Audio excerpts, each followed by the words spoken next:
substitute. This is American Family Radio, a listener-supported ministry of the American Family Association.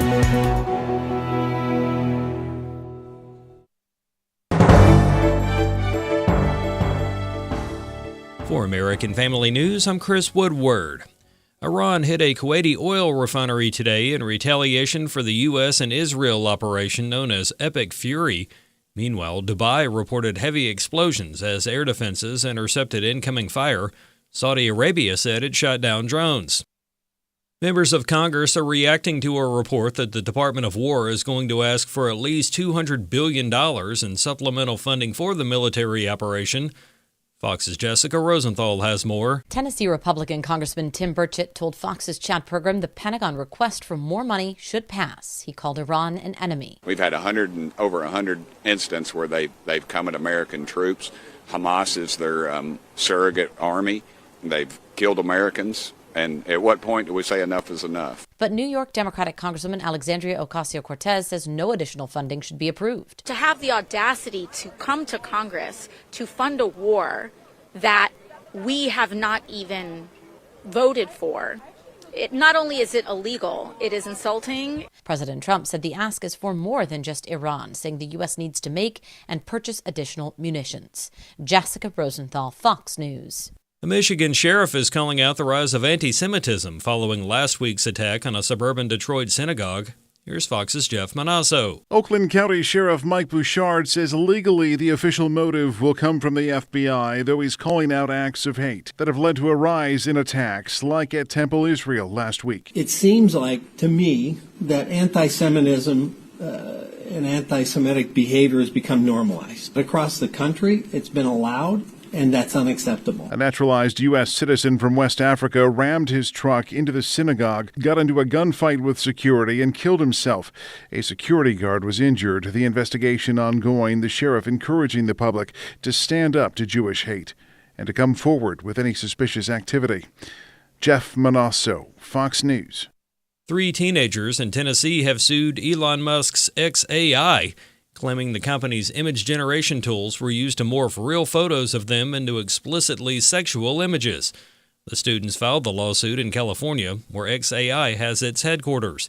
They are seeking class action status in order to represent what the lawsuit says are thousands of victims like themselves who either are minors or were minors when sexually explicit images of them were created. The university where a student who was found dead in Spain on Thursday was enrolled has reacted to his loss.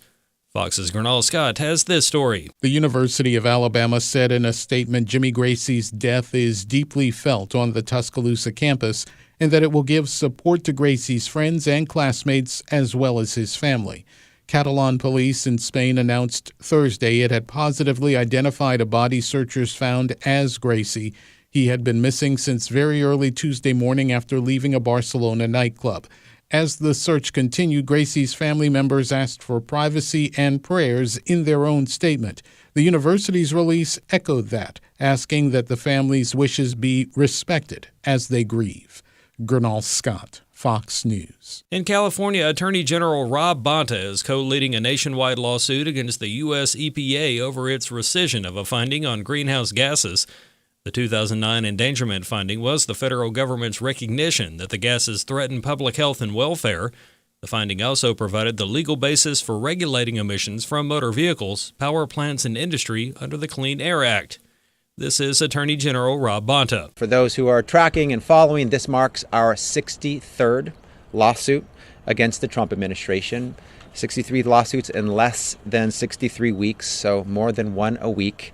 That is the rate and pace at which this administration is breaking the law. Other states co-leading the lawsuit include Massachusetts, New York, and Connecticut. The EPA issued a statement saying this is not about the law, rather politics. That's all our time for now. Find more news on afn.net. That's afn.net. When you're there, be sure to subscribe to our free daily email news briefs. I'm Chris Woodward. Thank you for listening. If we lose this cultural war, we're going to have a hedonistic, humanistic society. Discover the story of the culture warrior Don Wildman and how he went head-to-head with Hollywood, Playboy, the homosexual agenda, and the Disney Empire. The movement Don started paved the way for Christians to boldly stand for truth and righteousness in a hostile culture. Watch Culture Warrior today for free. Visit culturewarrior.movie. Jenna Ellis in the morning on American Family Radio. I love talking about the things of God because of truth and the biblical worldview. The U.S. Constitution obligates our government to preserve and protect the rights that our founders recognize come from God, our Creator, not our government. I believe that Scripture in the Bible is very clear that God is the one that raised up each of you, and God has allowed us to be brought here to this specific moment in time. This is Jenna Ellis in the morning.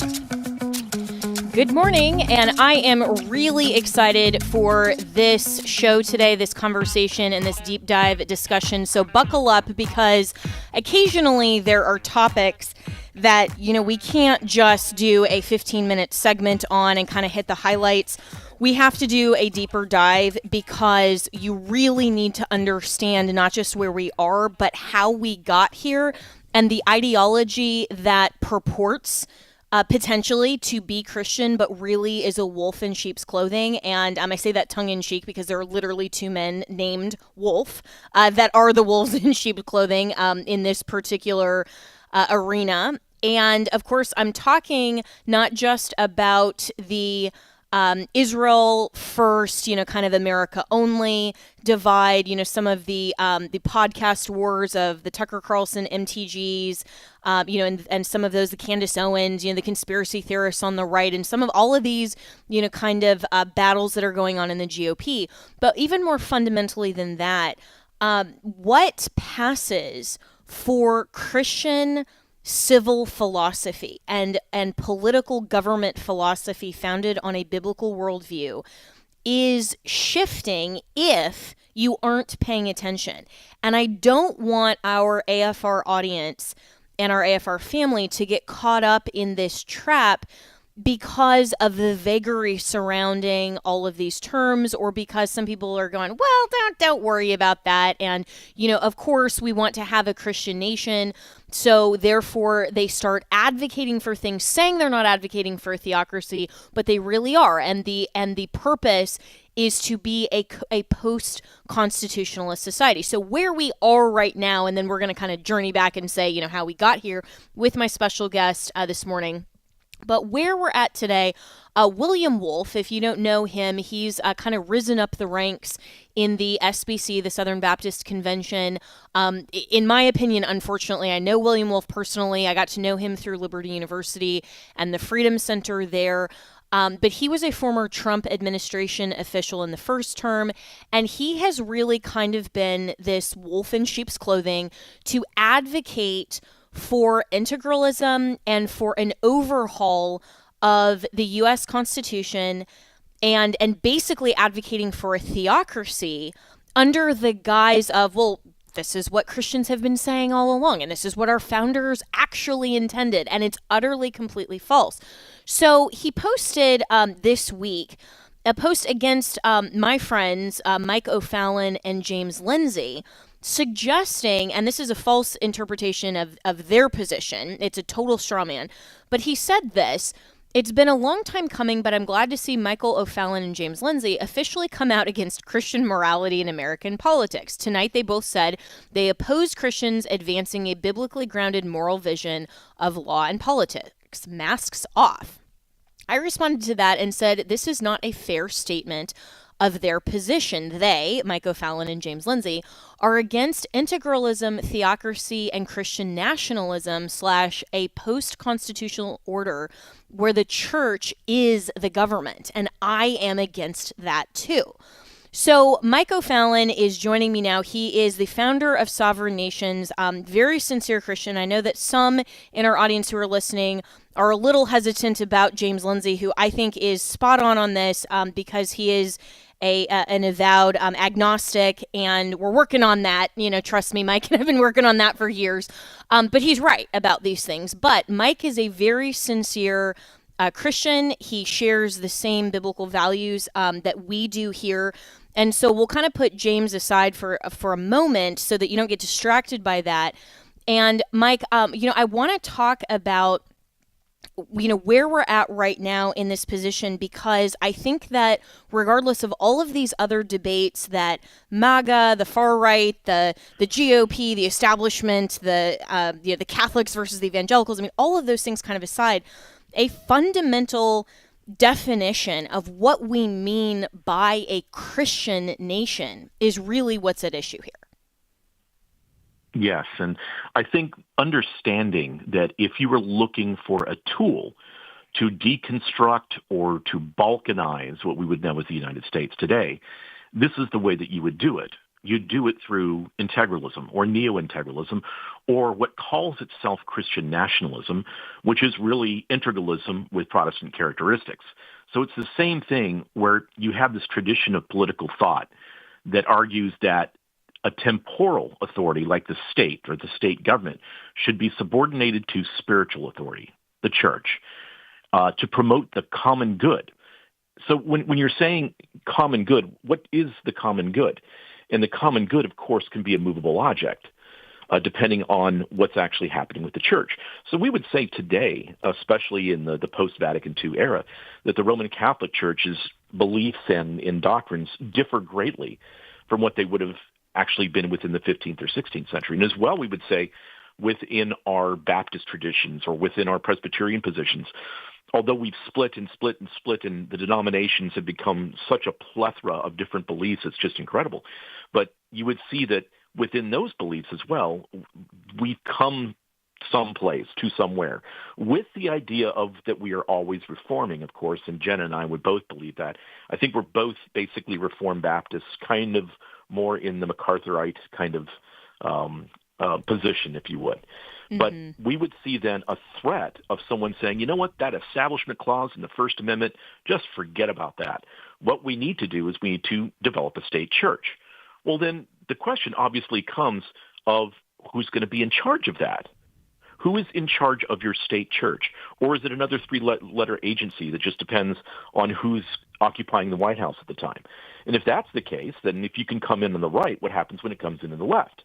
Well, also, what is actually going to be the doctrinal distinctives of that? And if you're saying that the church needs to have control of that, well, how many denominations do we have in the Protestant tradition? How many different beliefs do you have within the Catholic position? What about the Orthodox and their whole concepts that they have that come along with them as well? Well, where actually does this go?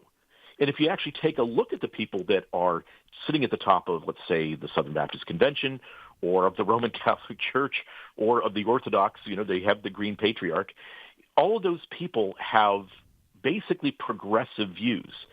And integralism, in this sense, isn't necessarily a rightist view because it was mainly popularized recently under the leftist side of things. And then after Adrian Vermeule, of course, converted, I think that was in 2016, and then you had Sohrab Ahmari as well declare himself an integralist, and this whole new crowd of integralists began to take over a good portion of what would call itself conservatism, is that along with that, you would have this kind of a root start to grow up within what was the anti-woke side of the Southern Baptist Convention or the Presbyterian side or whatever the case may be. And that's where we started running into some real problems.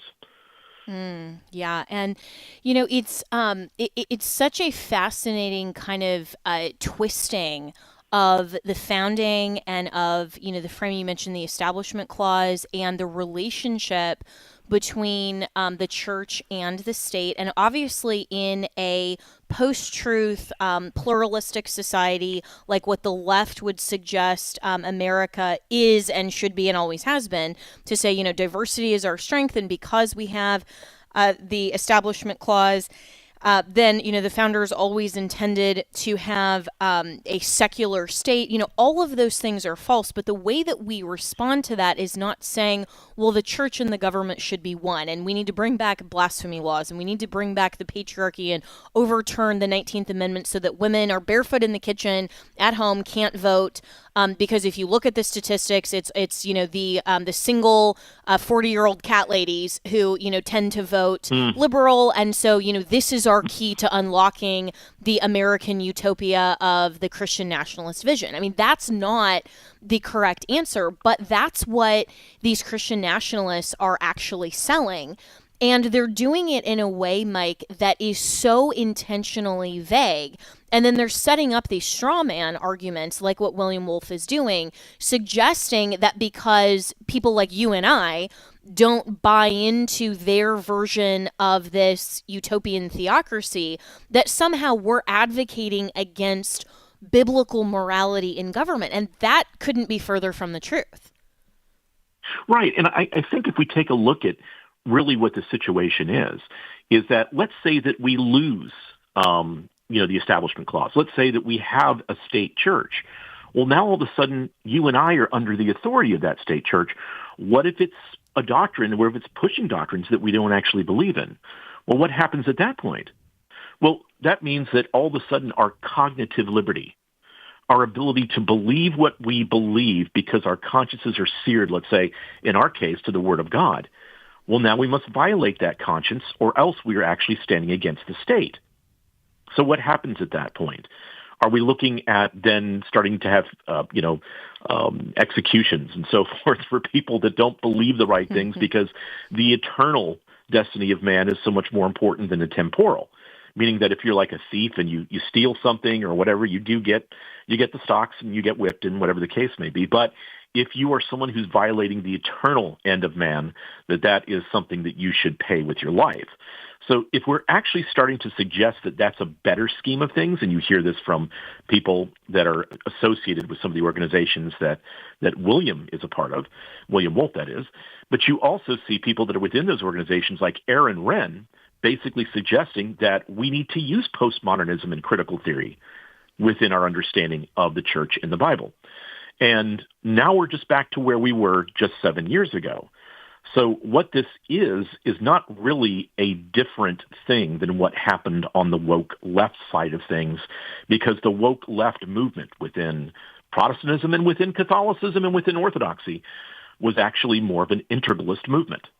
So you would have a document that came out and it was an encyclical, I think it was 2016 or 2015, coming along the same debut of the 17 Sustainable Development Goals of the United Nations that were as well adopted by the World Economic Forum.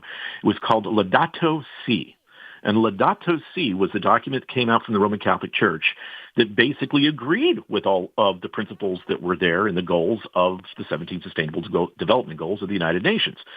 And that, in essence, is where you're looking at things like social justice. Social justice is an integralist concept. That's part of the whole deal. The idea of an economic system that is not capitalism and is not completely communism, but is distributism, that's a concept from integralism.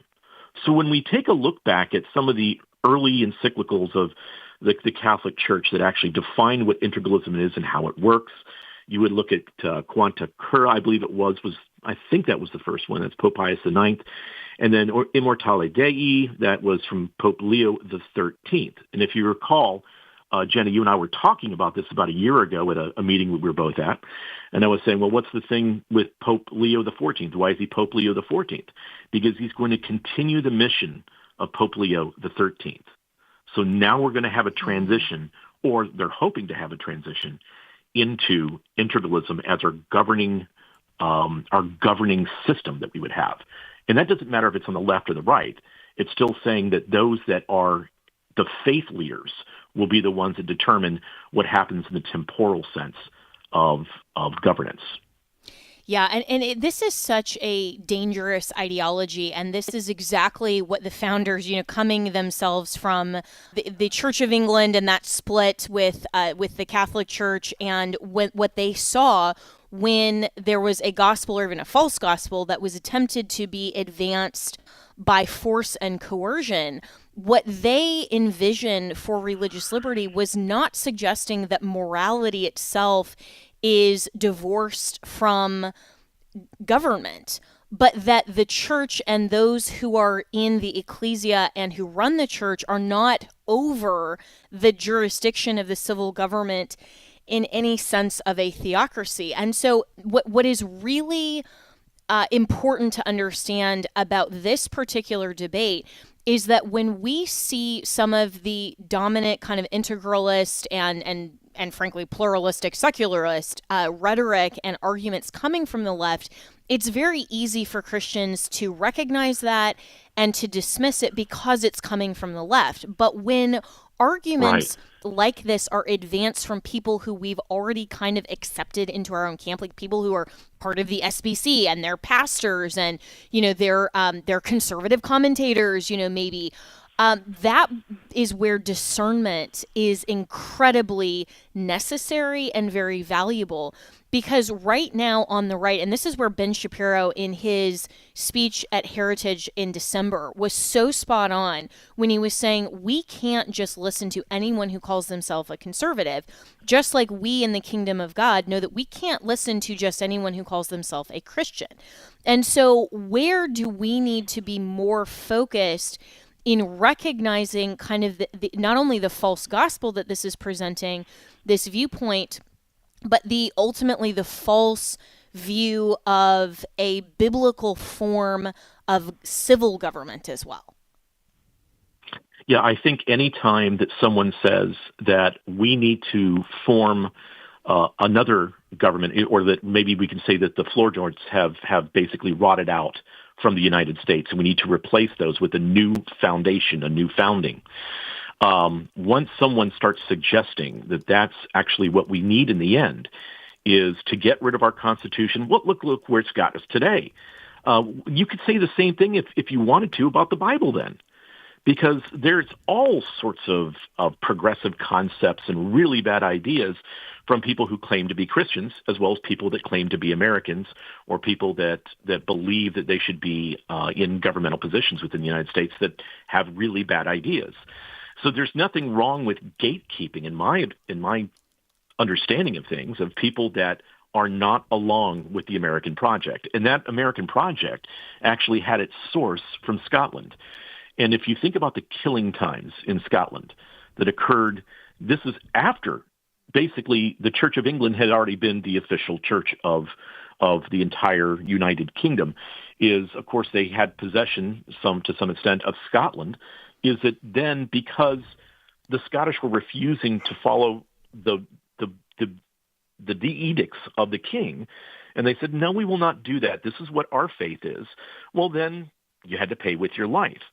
So in many ways, the American experiment is basically the Scottish Revolution happening in what we would call North America, and saying that, no, what we need to do is we need to make sure that we don't have a church that is over the state, and that we need to have cognitive liberty. Let's say that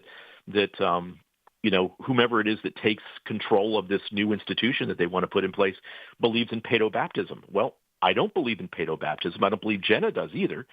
We believe in baptism after confession. The believer's but what baptism. if that's just not the law of the land anymore? Then we just have to follow it. So our conscience no longer matters, and our choice in terms of what we believe to be true then disappears. Wow. Well, we're going to take a break right here, but Mike O'Fallon is going to continue this conversation with me. He's the founder of Sovereign Nations. When we come back after the break, this is such an important discussion because we have to know as Christians what the Bible teaches about God's authority, what it teaches about the different and separate jurisdictions of the civil government, the church government, and the family, and then how we advocate for biblical morality within the confines of ordered liberty that God himself requires, not just, the founders because there are founders. I mean, they can get things wrong, and they had, and we can debate that, but we can't ultimately debate what God himself has proclaimed as truth. So we will be right back with more.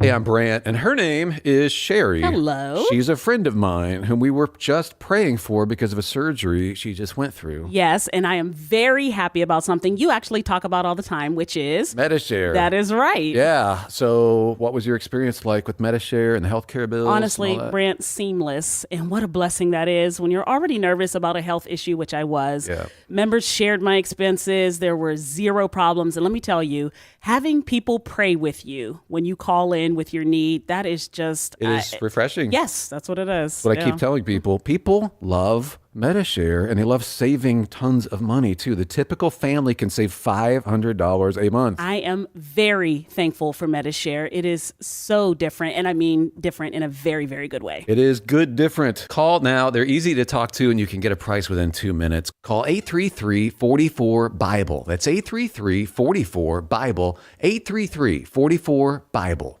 This is Abraham Hamilton III with AFR, and we're sending Bibles. Here's Michael with Bible League International. Say, let me tell you about Bolani, a woman who's known joy and agony in following Jesus. This 36-year-old mother of 3 in Ethiopia was raised a Sunni Muslim, denied an education as a child, and forced as a teenager to marry an older man who didn't love her. Bolani accepted the invitation of a friend to attend a Bible study from Bible League and accepted Jesus as Lord and Savior. Her radicalized husband began beating her, and many in her own community have shunned her now that she follows Jesus. But Bolani longs to find strength in her own Bible from scriptures like 2 Corinthians 4, persecuted but not abandoned, struck down but not destroyed. Will you send God's word to waiting believers like Bolani? Easter is coming, and in March we want to bless 4,000 Bible list believers at $5 a Bible. $100 sends 20, every gift matched. Abraham? You can give by calling 800-YES-WORD, 800-YES-WORD, or visit sendbiblesnow.org. That's sendbiblesnow.org. Hello, Americans. I'm Todd Starnes. Stand by for news and commentary next.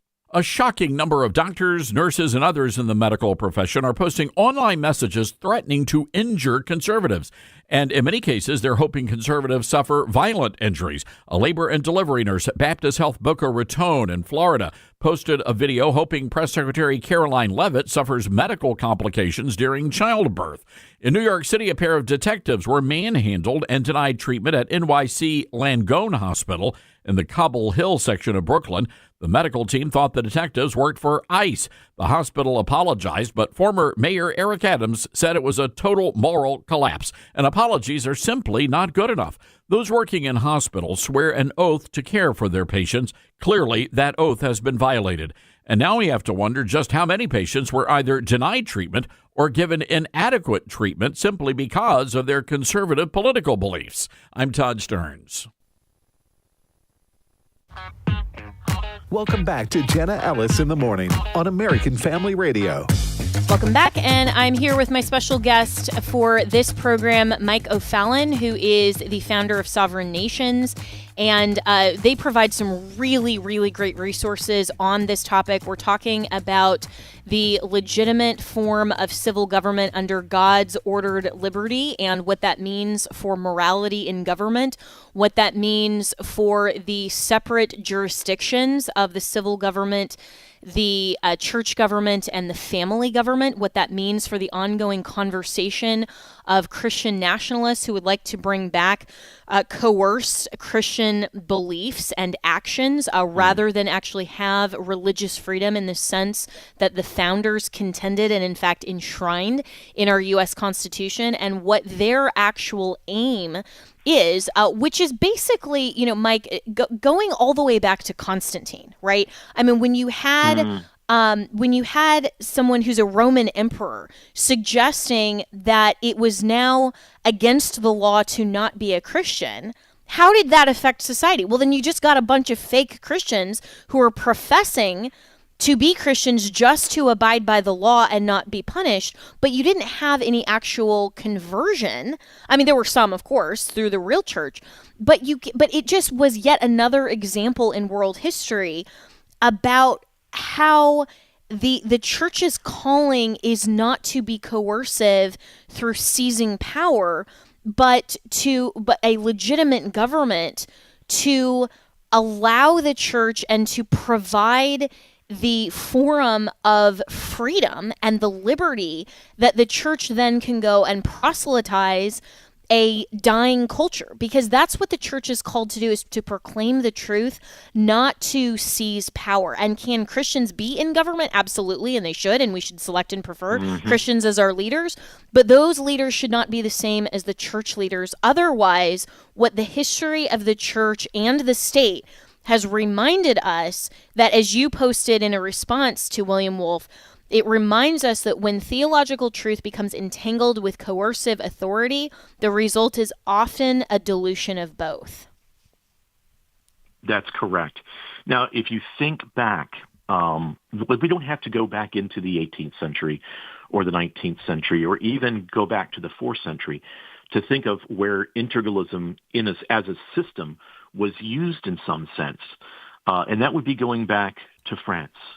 And if we think of the collapse of the Third Republic in 1940 and when the Third Reich took over France, what they turned to was this concept of a national religious traditional move. And it was what you would see in Vichy France.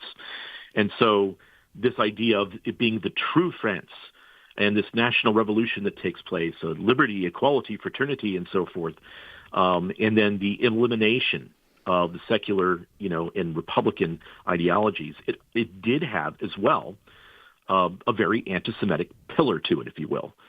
So this anti-Semitism was also important in shipping out the Jewish population to internment camps in Germany and other places within Eastern Europe. So this was an awful thing that happened within the scope of World War II. And so that wasn't that long ago.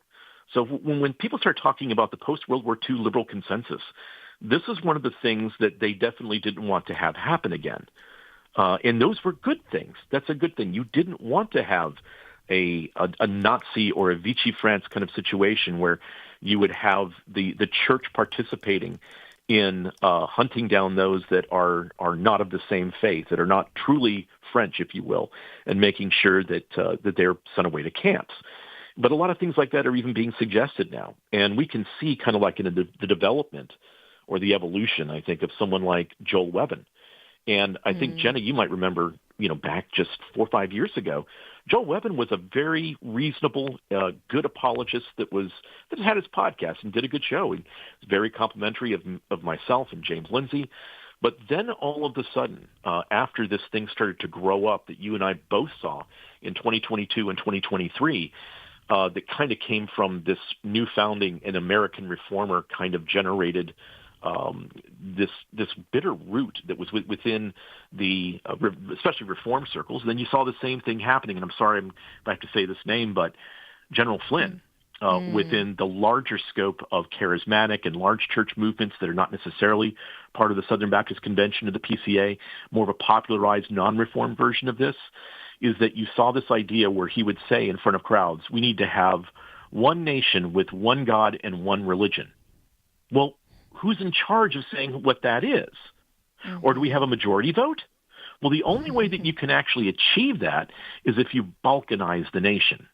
If you come in and you basically say, you know what we need to have? We need to have a national divorce, but that national divorce needs to happen in 60 different kinds of identity groups. You need to divide them by race, need to divide them by sexual preference, need to divide them by religion. And if you're going in that kind of direction, well, then you're going to get basically your technocratic 15-minute cities that we said we were so afraid of when the leftists were saying that that's what they wanted to do. But now we're going to bring it on the right. And, it's almost playing into the left's intentional game, their theory that they've gamed out, which is to say, okay, well, fine, you guys in the red states can, try to outlaw abortion, put up all of your moral laws and whatever, as long as the blue states are allowed to do whatever they want to do. And, this kind of national divorce that ultimately, according to the left, it never is, okay, we're going to just divorce and then leave you alone. It's that once then they get the foothold of, all right, it is now reasonable and it's predictable and it's acceptable for us to have all of our laws according to the political theories that we prefer, then we're going to go and challenge your red state laws in the Supreme Court. And under our system of an oligarchy of, the 9-robed justices, we're going to actually force our view of things on you, because it's never a divorce that actually works. It's just like the separation of church and state. And even, alluding back to John MacArthur, I mean, he even changed his mind on this. And I did an interview with him after I represented him against Gavin Newsom and the state encroaching into his own church and telling them that they had to shut down during the whole COVID narrative. He actually changed his position and said that he did in that interview with me that listeners can go back and listen to. I mean, it was on our airwaves here as well, saying, no, if we just retreat into our churches and we don't advocate for laws that are built on objective moral truth, then eventually we get to a left-dominated society. So the question, though, Mike, is, we all know this. It's so patently obvious from history and from all of the times that, we've tried all of this, from, the balkanizing of Europe and, all of these places where, it's been fragmented and, empires have fallen and split. And we could go through that world history. So are people right now, like the Joel Webbins, the William Wolfs, the Stephen Wolfs, do they just not know this? And do you think that they're sincerely advocating for this, like maybe AOC is sincerely advocating for democratic socialism because she thinks that her way has never been tried and it'll work? Or are they actual infiltrators on the right because they know what they're doing and they just want to seize power? Well, I think you remember back to, I think the guy's name was Mr. Reagan, I think was his handle, that did the whole piece on AOC. And what he was exposing at the time is that AOC wasn't necessarily like a firebrand, really dedicated progressive that came up and just wanted to run for office, kind of grassroots. No, she was an actress who answered a casting call for someone to run for that position within the House of Representatives. And much like that, I think what we have are a lot of actors. I think that this probably irritated Mr. Wolf quite a bit, but I basically said that Carrie Prejean Bowler, who is now I think she's been a Catholic for 10 months, the woman who got kicked off of the Religious Liberty Commission after her outrage and so forth of Zionism, et cetera, et cetera. And there was like 3 other Catholics on the panel, and now she's trying to claim that it's because she was Catholic that she was kicked off. No, it's because you were out of control and you couldn't discuss things in a civil manner. Well, now she's, of course, immediately she goes on Tucker Carlson. She's blown up, and she's increased her following by 200,000 or whatever the case may be on Twitter. And I suggested that William Wolf basically is the Southern Baptist version of Carrie Prejean Bowler, is that you have somebody that comes from nowhere. He was first an intern at Capitol Hill Baptist Church under Mark Dever in 2021, and then became an intern under Al Mohler in 2021 and 2022.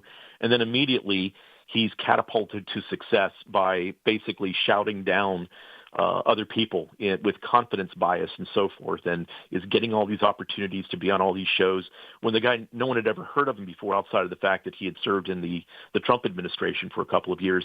I believe it was in the Defense Department or the State Department, but if it was in the Defense Department, that was under Mark Esper, who was as woke as the day is long.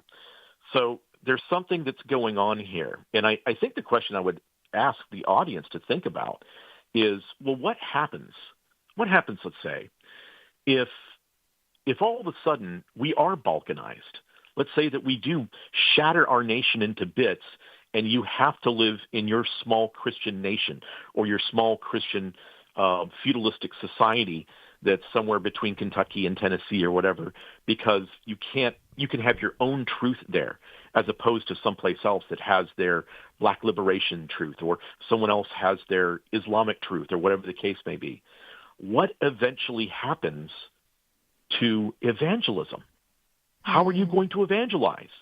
Because evangelism is about going up to someone who does not have your beliefs, and you're explaining to them, this is the way, the truth, and the life. This is the gospel. This is not just your path to salvation, but to a transformed life and a transformed mind, a renewing of your mind here on earth. You can't do that anymore, because once you're in a place that is filled with people that don't believe the same thing you do, well, then that's going to be illegal. So this applies across the board. It's meant to shatter. It's not actually meant to bring the whole nation to a truth. It is meant to split and divide. And this is the danger, of all of this. And, shortly before we came on air this morning, Mike, you and I were talking about how, this has been a message, that you have been trying to sound the alarm for years. And, honestly, for listeners to know, and I was telling Mike this as well, but for Sovereign Nations and the ministry that Mike O'Fallon has endeavored to provide to Christians, I wouldn't have known the truth and the full understanding of what the Christian nationalist movement is actually advocating for. This became so clear to me, not just in my personal conversations, obviously, with Mike O'Fallon and James Lindsay and others, but also in a really important resource from Sovereign Nations. And for those of you this weekend, if you have an hour or so, I think is about all that it is, maybe a little longer than that, go to Sovereign Nations, go to their website, and there is a seminar by Bill Roach talking about the truth of what Christian nationalism is actually advocating for. I want you to watch that this weekend with your family. Send it to your pastor. People need to understand this, Mike, because what people think the Christian nationalist movement, what I thought, honestly, well, I'm a Christian and I love my country and I'm a nationalist, so of course I'm a Christian nationalist. They don't understand what the movement of TM, what that's actually advocating for. And this is such an incredible, important resource. Well, thank you for that. And right back at you. But I would say I think it's important for people to understand that this is part of a dialectical move. And in that same conference that Jenna is directing you to, I would suggest listening to some of the presentations. I did a presentation on progressive integralism and what that really is, and understanding that this whole move of Christian nationalism, which is integralism as well, but not pointing back to the Catholic Church necessarily yet, but then this move that it is dialectical political warfare. So you first had woke left, and our reaction to that, our reaction to COVID, our reaction to what they tried to do to all of society because of the precipitating death of George Floyd. And that action then meant that we need to employ DEI. We need to employ critical race theory into everything that we have. Well, this is the reaction mode to that, but in a sense, it's doing the same thing. And it's saying, well, you see that it's actually us white people that are oppressed. It's Christians that are oppressed. It's et cetera, et cetera. So you're bringing that victimhood mentality, and you're creating eventually a movement that is filled with vengeance. It's filled with revenge. And there is no part of the gospel that has vengeance and revenge involved in it. Vengeance or revenge alone that's God. That's what God is able to do within the course of history, and he is fully sovereign. Amen and amen. And so you can go to sovereignnations.com. That's sovereignnations.com, and then just click on the video tab, and you'll see, all of these resources right there. And it is so important that Christians are educated in this, that we understand this more deeply. This isn't just an aspect of governance and American politics or even world history. This goes directly, Mike, to our basic theology as well, because if we are taken in by, these quote unquote Christians that are actually presenting a false gospel because they're suggesting that Christianity must be coercive, and they're arguing in a large part as well for dominion theology, that Christians just need to dominate and take over the world by force, and that will then usher in the second coming of Christ. These are things that are actual heresies that we have for a long time in the systematic theology that has been accepted by church fathers, by evangelical Protestantism as a whole for centuries. These are things that are very fundamental. And so this isn't just something that you can say, well, they're Christians, maybe they disagree on a few policy things here and there. We can, kind of just let it go. No, this is incredibly essential. And so in just the last 2 minutes in this segment, what are a couple, how would you characterize maybe a couple of the key distinctions of the mainstream Christian nationalist movement so that people are actually aware of what it is that they are suggesting their version of American utopia looks like? Well, first of all, I think you should point out that it is opposed to liberty. Now, they keep on using the word liberalism, but liberty itself. And so liberty in and of itself is something that we have in the United States, and it's a new project, if you will, like there's never been anywhere else in the world. And so people that are Christian nationalists and integralists as well, they would basically criticize what you would call a constitutional republic that has a liberal democracy that's involved in the governance, therefore, because of the fact that we are the ones that decide what laws, what rules, what amendments we want in our society. So they would say that they should be separated. Politics should not be separated from religious truth, and believing that if you do this, it's going to lead to this kind of atomized individualism, So, and it's in that atomized individualism that you don't have the common good. So that's the first thing. They're going to demand that we need to have one religion. They're also going to say that we need to divide people from an understanding of heritage Americans. So they say that, look, people that are of European descent, we're the ones that really need to have dominion over these things, and we need to have our own nation, and we need to expel those that are even recent arrivals that came through legally. Like, for instance, my abuela and abuelo came from Cuba. My wife, her family immigrated from Hong Kong many years ago. Is it no? We need to send those people back. We need to have a society that's not plural in that sense. That we need to have one culture, and it needs to be an Anglo culture. And they would also, you notice that these people are Machiavellian, and they don't mind lying about things in order to achieve their ends. They also have a tendency to do nothing but talk about the Jews in Israel, which is quite obvious, I think, to everybody now. And that is all part of a larger, you could almost say, a Christian nationalist integralist intersectionality. So you have people that are Caesaro-Papists, fascists. You have people that are somewhere like within a monarchist framework, like Curtis Yarvin. You'd have people like Patrick Deneen, R.R. Reno, and so forth, that as well have, with R.R. Reno, he's retreated to Hungary, and he's living there now. And he's a Catholic integralist that comes back to the United States all the time. So we need to be cautious of these things, and we need to just make sure that people are telling the truth, they're proclaiming the gospel, and that as well that they seek to keep our union together, our constitutional republic. And if they're opposed to those things, well, they're not part of the same project that you and I are. Amen to that. Well, we have to take one more break here, and then we will be back here on Jenna Ellis in the Morning with my special guest, Mike O'Fallon, to wrap things up and continue to talk about this very dangerous ideology that has become known as Christian nationalism. We'll be right back.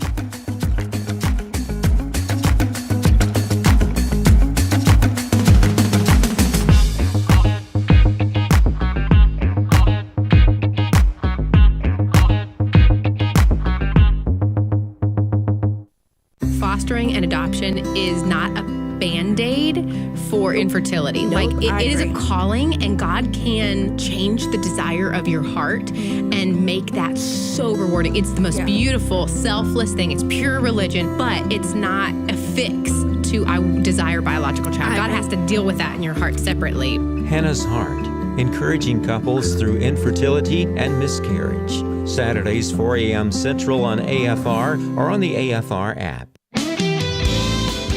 Godlessness is overtaking every institution, every platform, every square inch of our culture.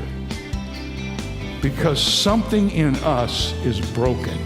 Dr. David Jeremiah presents End Times People, a biographical prophecy, on the next Turning Point Weekend Edition. Listen to Turning Point, Sunday mornings at 7 o'clock Central on American Family Radio.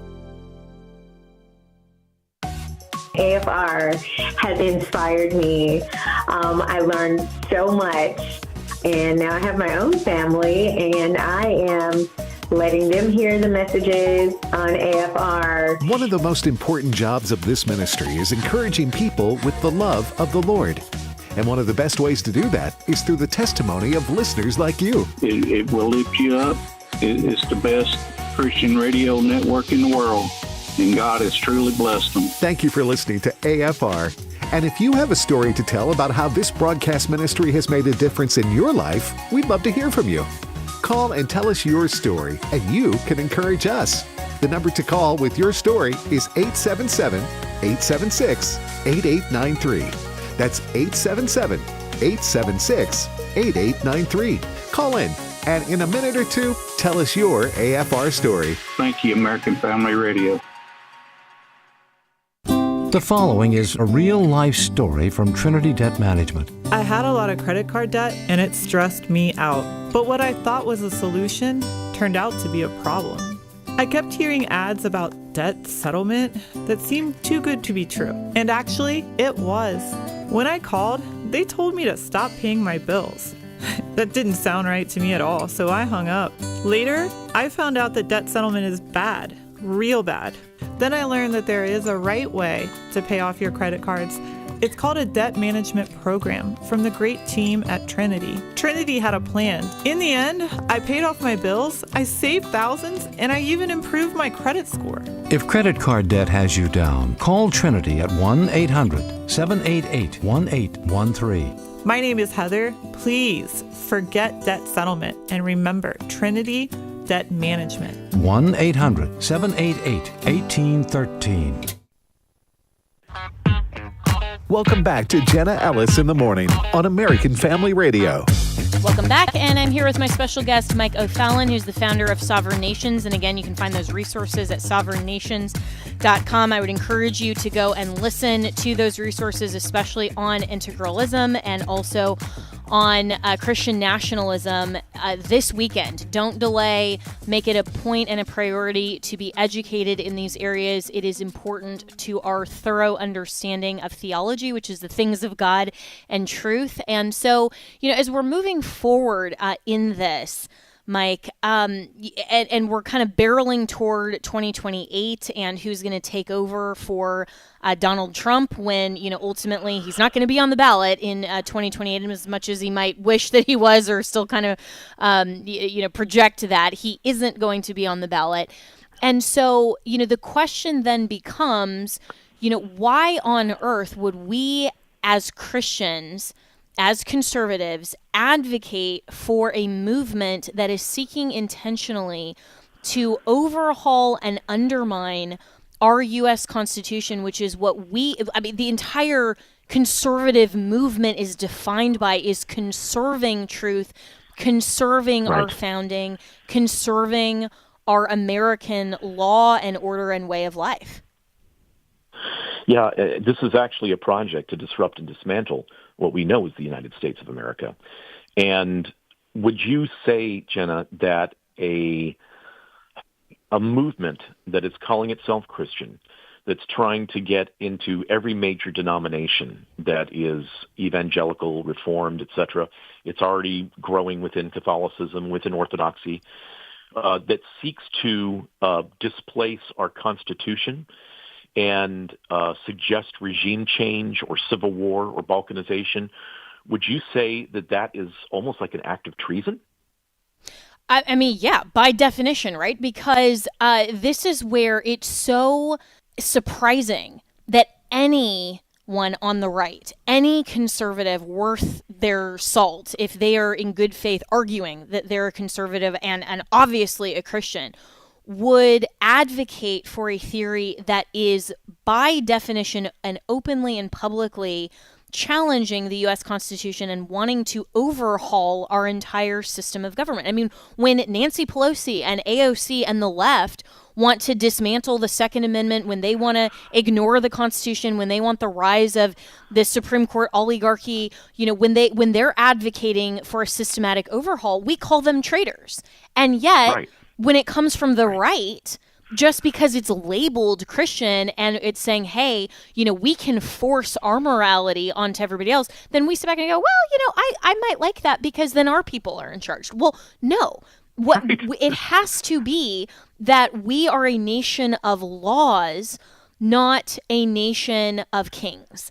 And ultimately, this is what the Christian nationalist movement is trying to dismantle is our system of ordered liberty that has God as the divine lawgiver and we the people just as those who are under his authority and who by our consent have our government structure the way that it is. They want to remove all that and institute kings of their own making, just like the left wants to do the same thing.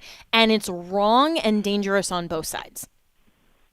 Right. So if you get to a point where everybody wants revolution, which is the goal is to basically say, this whole American project, it was doomed from the start.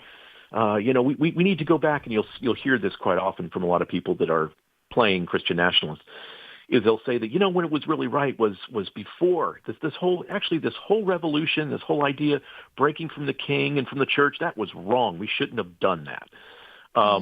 You'll hear them start to say things like this because the idea is you want to get rid of the revolution, and then you also want to then go back and you want to say, well, I want to get rid of Westphalia and the Peace of Westphalia, which happened, after the 30 Years' War, which then happened after the Defenestration of Prague, which happened after the Peace of Augsburg, which happened after the Reformation. So the idea is you want to go back to this idea of whose realm their religion. Wherever your region is, you can have your religion, but over everything, of course, was the Holy Roman Empire.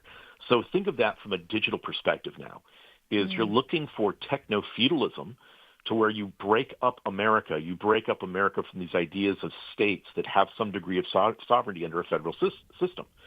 And now you go to something where you create these micro-feudalist societies that are overall basically ruled by a larger authority, but no longer can America be the main global hegemony.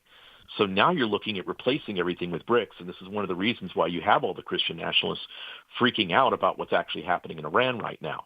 And the reason that they're freaking out about that is because in the end, one of the plans is the rise of China and BRICS as the main system, and multipolarity, which is Alexander Dugin's idea. This is why they're all fans of Alexander Dugin, the Gnostic wizard. And then what you would have is the replacement of what was the American free capitalist, free market system with then a very authoritarian top-down digital system in more or less a technocracy. But you can believe whatever you want to believe in your own little micro-feudalist, state that you have. That's the idea. So we get rid of the American project. We get rid of the concept where you and I are free and sovereign individuals to believe what we want to believe and do what we want to do. And, that Jenna wants to have a podcast and a job and so forth because we're moving into a post-work world.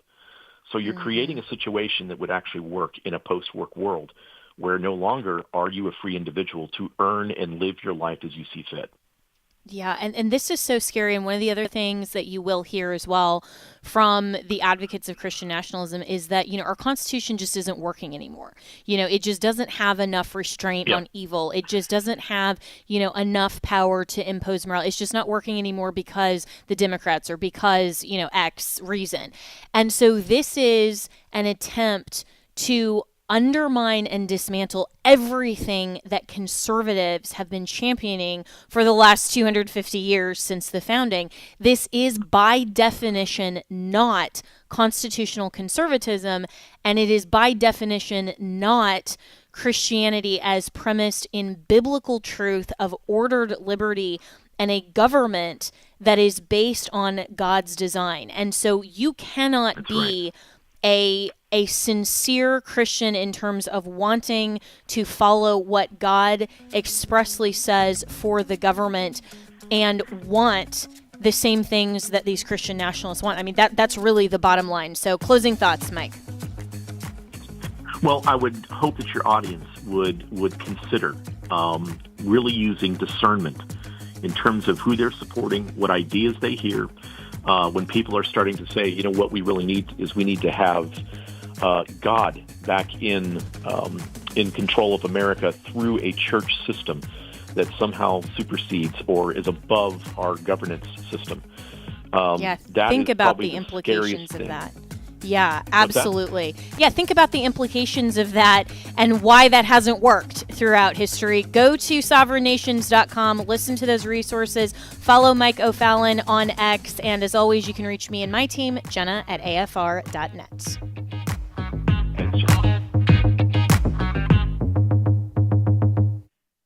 The views and opinions expressed in this broadcast may not necessarily reflect those